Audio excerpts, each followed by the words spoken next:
This worksheet we are completely doing together, and my goal is that you would just become more familiar with those different reasons that we use and when to use them. This first example, have you ever heard me say this? If your given has a vocab word, chances are you'll use the definition of that vocab word as a reason. You've heard me say that, right? And if you look on your reason sheet, doesn't it say that angles are complementary if and only if they add up to 90 degrees? So it would definitely help if you had your reason sheet updated, because that'll help us know what to write in this next blank. We just say that the measure of angle A plus the measure of angle B equals 90 degrees. That's what the definition of complementary angles tells us. And if you don't have your reason sheet updated, you really should do that. There are videos posted on the previous days on PowerSchool. Next, the definition of supplementary angles. Now this time it's written a little differently, right? The given didn't have the vocab word, but it said that the angles added up to 180. So on your sheet, it says angles are supplementary if and only if they add up to 180. This time we're just taking that other path backwards. We're going from the adding up to 180 to the vocab word.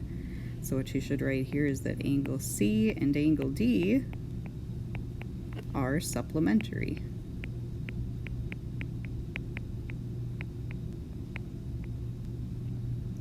So again, those definitions can either go from the word to the adding up, or from the adding up to the word, because definitions are always biconditional. The linear pair postulate always comes from the diagram. So if you see a diagram that has a linear pair, maybe we'll number those angles, angle 1 and angle 2. What can we say about angle 1 and angle 2 using the linear pair postulate? Again, on your reason sheet, there's a clue. We can say that angle 1 and angle 2 are supplementary. We are not allowed to say anything about them adding up to 180 at this point. All you can use is the word supplementary with the linear pair postulate. Angle addition postulate. We would need a picture for this one too. So an angle addition postulate is when you have two angles, I'll call them maybe angle 3 and angle 4, that make up a larger angle. We would say that those two angles, angle 3 and angle 4, those measurements add up to, and we'd need to name this large angle. Maybe I'll call that ABC. So you'd need to have a picture drawn to do this one. Angle addition postulate. Segment addition postulate works the same way, only we're talking a segment. Let's say ABC here. Segment addition says that the shorter length plus the shorter length equals the length of the longer one. So we would say length AB plus length BC equals length AC. And that would always need to come from a picture too. T is the midpoint of UV. We wouldn't need the picture for this one, but I think it'll help us get a handle on this. T is the midpoint, and the segment is called UV. And if T is right in the middle, what does that tell us? That tells us tick, tick, right? And so when we see the word midpoint, we're expecting definition of a midpoint. And what does that tell us?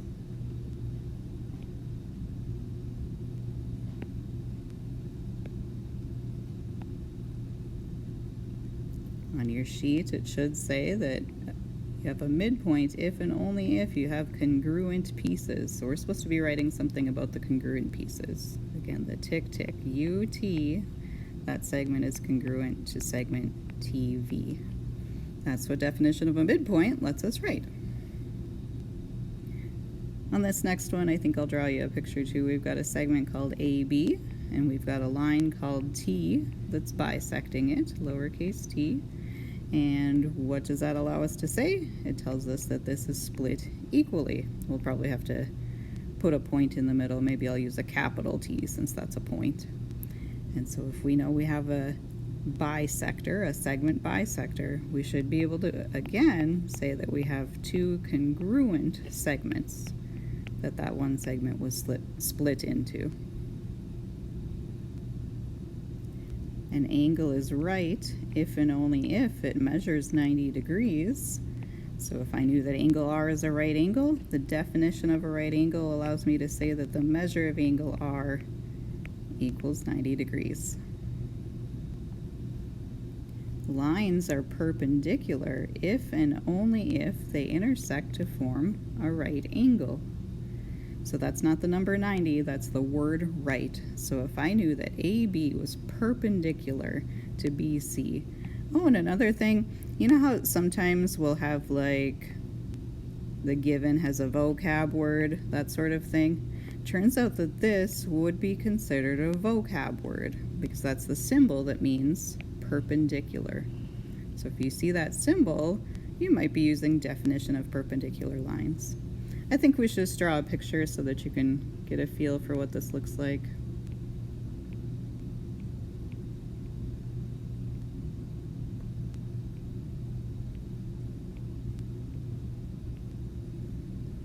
We've been given that AB is perpendicular to BC, and so we have a right angle. Where would that right angle be? Right there. So I think I'll say angle ABC is a right angle.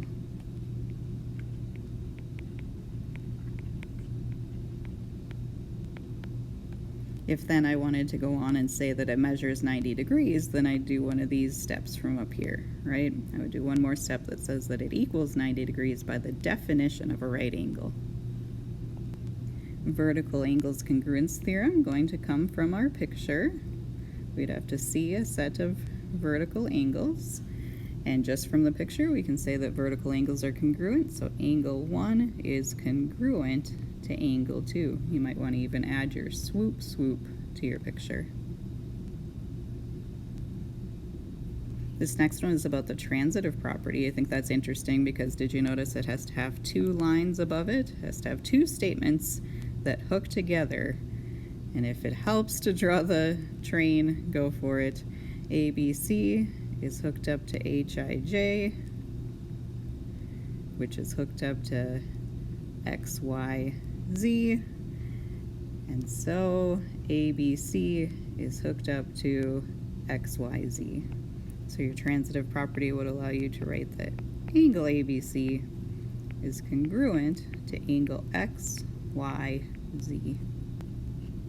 I know you know the subtraction property means to subtract the same thing from both sides, but I wanted to give it to you in not such an algebra looking equation. This has measures of angles involved, but can you see what we could subtract off of both sides of that equation? We could subtract that measure of angle HIJ off of both sides.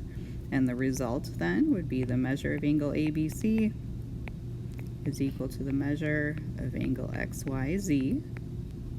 And that was by the subtraction property, because that's how we got rid of those in that equation. We subtracted them off of both sides.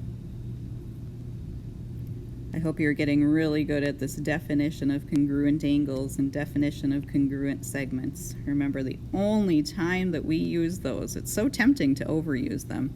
The only time we use them is if we want to switch from congruent to equal. I'd have to plop those measures on there to make that legit.